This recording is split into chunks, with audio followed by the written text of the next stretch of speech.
కాసేపట్లో మనతో జాయిన్ అవుతారు.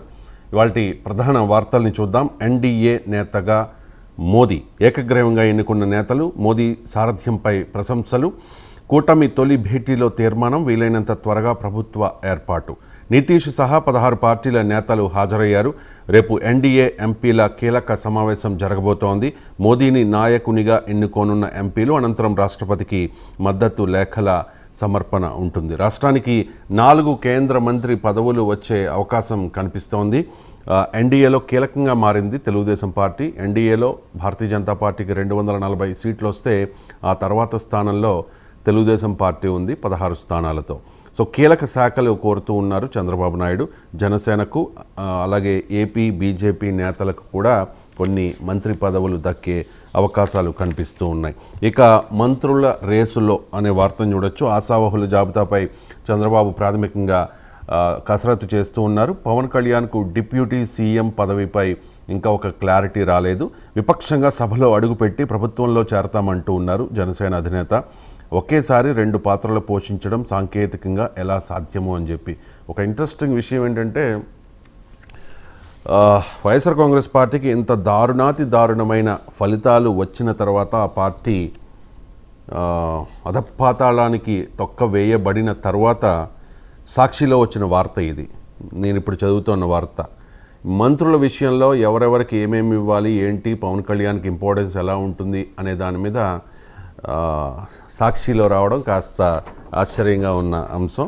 ఇక మా ఓట్లు ఏమయ్యాయి అని కొంతమంది వైఎస్ఆర్ కాంగ్రెస్ పార్టీ నాయకులు అడుగుతూ ఉన్నారు. కార్యకర్తలు కూడా అడుగుతూ ఉన్నారు. టీడీపీ ఓడిపోతుంది అనుకున్న చోట భారీ మెజారిటీలా, వైఎస్ఆర్సీపీకి బాగా పట్టున్న గ్రామాల్లోనూ తెలుగుదేశం పార్టీకి మెజారిటీ ఎలా వచ్చింది, రాష్ట్రంలో కూటమి గెలుపుపై ప్రజల్లో అనేక సందేహాలు ఉన్నాయి, వైఎస్ఆర్సీపీని ఇంతలా ఓడించేంత వ్యతిరేకత లేదని స్పష్టీకరణ, ఈవీఎంల సాంకేతికత, హ్యాకింగ్పై అనుమానాలు, ఏ ఇద్దరు మాట్లాడుకున్నా దీనిపైనే చర్చ జరుగుతుంది అంటూ ఎన్నికలు అయిపోయాయి, ఫలితాలు వచ్చేసాయి, మ్యాండేట్ ఇచ్చేశారు.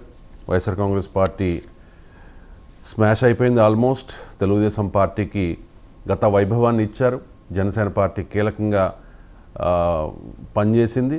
జనసేన పార్టీ కలవడంతో తెలుగుదేశం పార్టీకి మెజారిటీ సీట్లు వచ్చాయి. 94 తర్వాత అంతటి వైభవాన్ని తెలుగుదేశం పార్టీ సొంతం చేసుకుంది.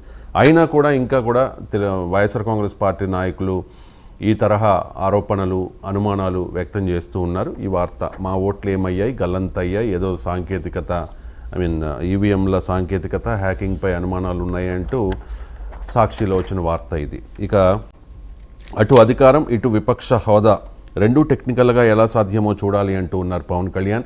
నిన్న జనసేన పార్టీలో గెలిచిన 21 మంది ఎమ్మెల్యేలు అలాగే 2 ఎంపీలతో మంగళగిరి పార్టీ ఆఫీస్లో భేటీ అయ్యారు పవన్ కళ్యాణ్. ఈ సందర్భంగా చాలా దిశానిర్దేశం చేశారు. ఇది మనకి బాధ్యత, అహంకారం వద్దు, కక్ష సాధింపులు వద్దు, ఎట్టి పరిస్థితుల్లోనూ ఖచ్చితంగా బాధ్యతగా తీసుకుందాం, మంచి చేద్దాం ప్రజలకు అని చెప్పి. దాంతోపాటుగా రాష్ట్రంలో ఏర్పాటయ్యే నూతన ప్రభుత్వంలో ఖచ్చితంగా జనసేన భాగస్వామ్యం ఉంటుంది అన్నారు. అలాగే ప్రతిపక్షంగా కూడా ఉంటాము, ప్రజల పక్షాన నిలబడతాము అని చెప్పారు.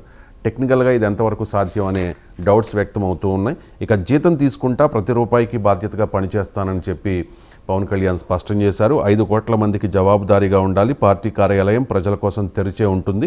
ఎమ్మెల్యేలు, ఎంపీలుగా గెలిచిన నేతలతో పవన్ కళ్యాణ్ భేటీ అయి దిశానిర్దేశం చేశారు.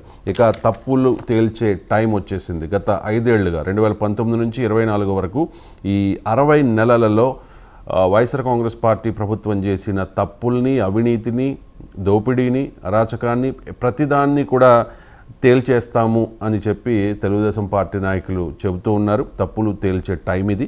సచివాలయంలో ఫైళ్లు కట్టుదిట్టం చేశారు. కక్ష సాధింపుల సిట్ ఆఫీస్కు సీల్ వేశారు. పోలీసులు ఐటీ వింగ్ ఆధీనంలోకి ఈ ఆఫీస్ వచ్చేసింది. నేరుగా రంగంలోకి గవర్నర్ దిగారనే వార్త ఇది. అడ్డగోలుగా అక్రమ బదిలీలు, పదోన్నతులు జరిగాయి. అస్మదీయులకు 1000 కోట్ల విలువైన కాంట్రాక్టులు ఇచ్చారు. ఉన్నతాధికారుల పాత్రపై ఆరోపణలున్నాయి. వాటి ఫైళ్లు ధ్వంసమయ్యే ముప్పు ఉంది. 5 బ్లాకుల్లోని ఫైళ్లు, సమాచారం అంతా స్వాధీనం. సచివాలయ ఉద్యోగుల వ్యక్తిగత ల్యాప్టాప్లు కూడా కట్టడి, చెక్ చేసి తిరిగిస్తామంటూ జీఏడీ ఉన్నతాధికారులు స్పష్టం చేస్తూ ఉన్నారు.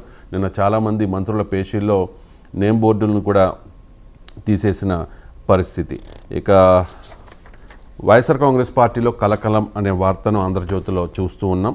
జగన్ వల్లే ఈ ఘోర పరాజయం, ఎమ్మెల్యేలు ఎంపీలను పట్టించుకోలేదు, సంక్షేమం తానే కనిపెట్టినట్లు గొప్పలు చెప్పుకున్నారు, ఓడిపోయిన అభ్యర్థుల్లో అంతర్మదనం మొదలైంది, సీఎంఓ కోటిరిపోయిన మండిపాటు. నిన్న రాజానగరం మాజీ ఎమ్మెల్యే వైసీపీ తూర్పుగోదావరి జిల్లా అధ్యక్షుడు జక్కంపూడి రాజా మీడియా మీదకి వచ్చి చాలా ఆరోపణలు చేశారు. జగన్ మీద ఆరోపణలు చేయలేదు, కానీ జగన్ చుట్టూ ఉన్న కోటరీ మీద, ఎస్పెషల్లీ ఒక సీనియర్ ఐఏఎస్ అధికారి ధనంజయ రెడ్డి మీద కూడా చాలా ఆరోపణలు చేశారు. ఇతర అభ్యర్థులది అదే పరిస్థితి, తాడేపల్లి వైపు వచ్చేందుకు విముఖత, గెలుపొందిన అభ్యర్థులు కూడా దూరంగా ఉంటూ ఉన్నారనేది ఈ వార్త సారాంశం. ఇక రాష్ట్ర పునర్నిర్మాణం కోసమే మోదీకి మద్దతు ఇస్తూ ఉన్నాము అంటూ ఉన్నారు చంద్రబాబు. గత ఐదేళ్లలో ఏపీ ఎన్నో ఏళ్లు వెనక్కి వెళ్ళిపోయింది, తిరిగి గాడిన పెట్టాలి, పోలవరం పూర్తి చేయాలి, ఉపాధి కల్పించాలి, కేంద్రంలో సుస్థిర సర్కారు ఉంటేనే రాష్ట్రానికి అవసరమైన నిధులు వస్తాయి, మోదీని బాబు సమర్థించడానికి ఇవే కారణాలు అంటూ ఈ వార్తను ఆంధ్రజ్యోతిలో చూడొచ్చు.